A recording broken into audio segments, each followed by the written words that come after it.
manusia adalah miniatur dari alam semesta ini yang kita kenal dengan mikrokosmos, sedangkan alam semesta ini adalah makrokosmos. Mikrokosmos dalam tubuh kita dan makrokosmos dalam alam semesta ini semua adalah ciptaan Beliau yang Maha Kuasa.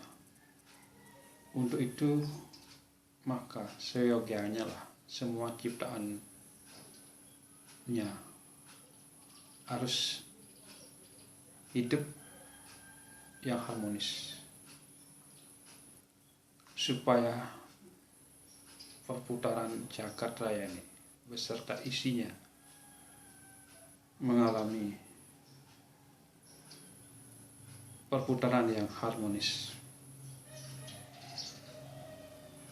Satupun dari ciptaan Beliau tidak mengikuti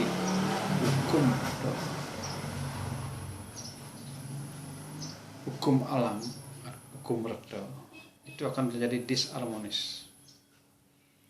Maka dari itu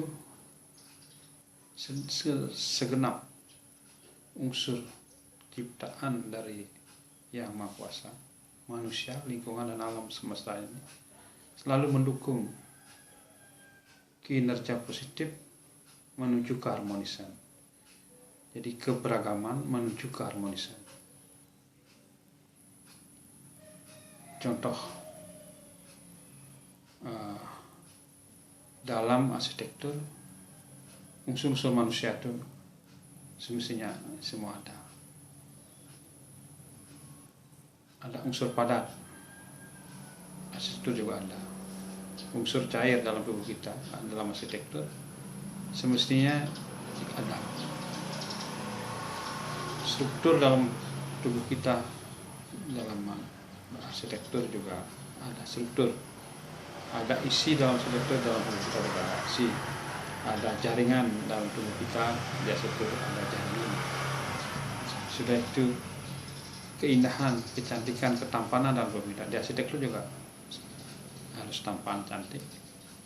Dan kita punya aura spiritual di arsitektur mestinya menampakkan taksu daripada para arsitektur itu.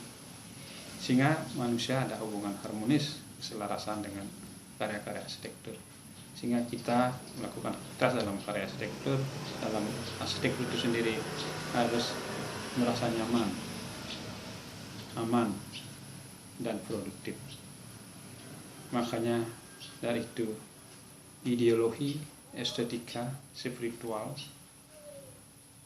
dan struktural serta hal-hal sistemik yang ada dalam arsitektur harus melakukan hal-hal yang baik, disesuaikan, diserasikan, diharmoniskan dengan sistem, struktur, bentuk yang ada dalam tubuh manusia. Kalau di arsitektur Bali kita kenal dengan sikut dalam arsitektur tradisional Bali yang ada dalam lontar-lontar asta kosala kosali. Ya, mudah-mudahan apa yang saya wacanakan ini bermanfaat untuk kemajuan arsitektur tradisional Bali. Masuk semua Om.